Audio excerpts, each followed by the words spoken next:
Bismillahirrahmanirrahim. Assalamualaikum warahmatullahi wabarakatuh.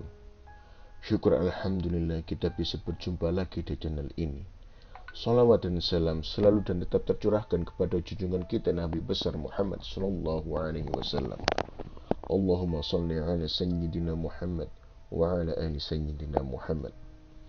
Harapan dan doa saya semoga saudaraku semuanya selalu diberikan kesehatan, dilapangkan rezekinya, diampuni dosa-dosanya, dan dipanjangkan umurnya. Amin ya rabbal alamin. Sahabat beriman yang dirahmati Allah, mungkin kita semuanya pernah bertanya kepada diri sendiri, mengapa hidup kita seolah susah, rezeki terasa sangat jauh. Kesusahan demi kesusahan datang silih berganti, seolah hidup ini tidak berpihak pada kita. Sedangkan kalau kita memandang orang lain seolah hidupnya mudah, rezekinya terlihat lancar, hidupnya pun terlihat bahagia, lalu muncullah rasa iri yang dibarengi dengan pemikiran negatif, sehingga kita memandang curiga kepada orang lain tersebut dengan beranggapan jangan-jangan uang yang dihasilkan dari hasil korupsi, jangan-jangan dia dapat uang dari hasil menipu orang lain, atau jangan-jangan dia malah bersekutu dengan jin pesugihan dan masih banyak yang lainnya. Hilangkan sifat iri dalam diri, dan mari sama-sama kita mengkoreksi diri masing-masing untuk mengetahui apakah kesusahan demi kesuksesan yang datang kepada kita termasuk kurang lancarnya rezeki yang datang kepada kita karena ulah kita sendiri. Padahal kita tahu Allah subhanahu wa ta'ala tidak akan menganiaya hambanya. Allah subhanahu wa ta'ala senantiasa mempermudah jalan hambanya. Tapi kenapa masih saja seolah rezeki sulit datang kepada kita? Sahabat beriman yang dirahmati Allah, perhatikan 9 hal yang akan saya sampaikan. Siapa tahu masing-masing dari kita masih ada yang melakukan hal-hal tersebut. Yang pertama, apakah kita masih melakukan kemusyrikan atau berbuat syirik meski dalam hati?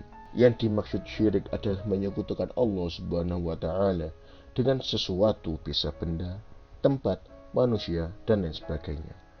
Contohnya seperti ini. Ayo kita percaya bahwa rezeki yang datang kepada kita adalah karena kita mempunyai benda keramat yang mempunyai petuah mendatangkan rezeki. Padahal rezeki hanya datang dari Allah subhanahu wa ta'ala melalui apa yang dikehendakinya.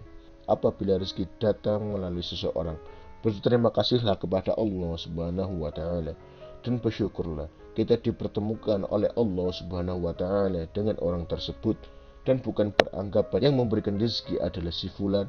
Kalau tidak karena si fulan saya tidak bisa apa-apa. Jadi jangan seolah memuji-muji si fulan yang mampu memberikan rezeki kepada kita semuanya. Berterima kasih boleh-boleh saja, asal tidak terlalu berlebihan. Yang kedua, perhatikan salat kita. Misalnya sekarang kita hanya mengerjakan salat 3 waktu, mulailah melengkapi menjadi 5 waktu. Misalkan masih malas, paling tidak tambah 1 waktu, kemudian dari berikutnya tambah 1 waktu lagi.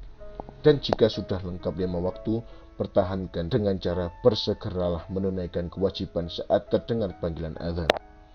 Hindari untuk menunda, karena disinilah awal sholat kita akan kembali seperti semula.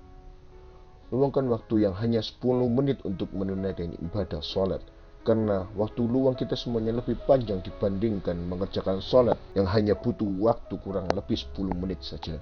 Lalu yang ketiga, hindari sebisa mungkin menyakiti hati orang tua kita. Apabila kita pernah berbuat salah atau mengucapkan perkataan yang menyakiti orang tua, mulai sekarang bangunlah dan meminta maaf kepada kedua orang tua kita. Karena ridha Allah subhanahu wa ta'ala ada pada ridha orang tua juga. Lalu bagaimana kalau orang tua kita sudah meninggal, sedangkan kita pernah menyakiti hatinya dan belum sempat meminta maaf? Paling tidak, doakanlah mereka dengan doa yang baik dan meminta maaflah kepada Allah subhanahu wa ta'ala. Karena sesungguhnya Allah subhanahu wa ta'ala maha belas kasih kepada hambanya. Yang keempat, apakah kita memakan harta yang bukan hak kita? Dalam hal ini sangat luas penjelasannya, namun saya contohkan yang mudah saja. Dari setiap rezeki atau kekayaan yang kita dapat, ada hak dari fakir miskin termasuk anak yatim piatu, yakni 2,5%. Untuk itu kita sisihkan bagian yang memang menjadi hak mereka dari penghasilan kita, lalu berikan. Caranya bagaimana? Carilah anak yatim piatu atau orang miskin di daerah kita tinggal dan berikan hak-hak mereka. Kita tidak perlu malu meski yang kita berikan hanya sedikit. Karena berawal dari sedikit dengan yang tulus, itulah awal kita semuanya akan ditambah rezeki yang berlimpah oleh Allah Subhanahu wa taala, insyaallah. Yang kelima, berdagang dengan tidak jujur. Apabila kita hendak melakukan jual beli, hendaknya tidak mengurangi takaran. Bahkan kalau bisa, lebihkan sedikit takaran dan niatkan untuk bersedekah. Apabila jual beli barang, utarakan barang tersebut sesuai dengan kondisinya. Contoh, misalnya jual beli HP bekas. Jika ada yang rusak, utarakan saja kekurangannya dan berikan dengan harga yang pantas.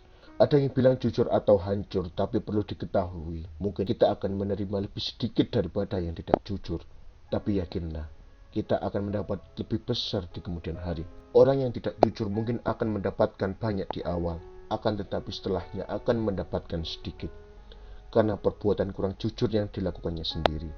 Untuk itu, saran kepada kita semuanya, jika sifat ini masih ada pada kita semuanya, mulailah sedikit demi sedikit kita hilangkan. Karena Allah Subhanahu wa taala mengetahui apa yang kita lakukan. Yang keenam, apabila kita semuanya susah berumah tangga, hindari untuk menyia-nyiakan atau menyakiti anak maupun pasangan hidupnya.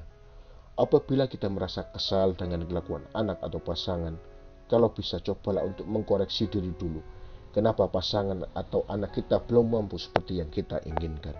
Lalu diskusikan bersama dan temukan akar permasalahannya. Apabila masih belum menemukan titik terang, berdoalah dan serahkan semua masalah kepada Allah Subhanahu wa taala untuk mencarikan cara yang terbaik sambil tetap berusaha.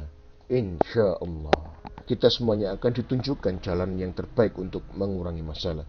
Karena sesungguhnya Allah Subhanahu wa taala adalah sebaik-baiknya pemberi solusi. Bagi yang belum berumah tangga, ini bisa menjadi pelajaran untuk mendapatkan pasangan yang baik nantinya.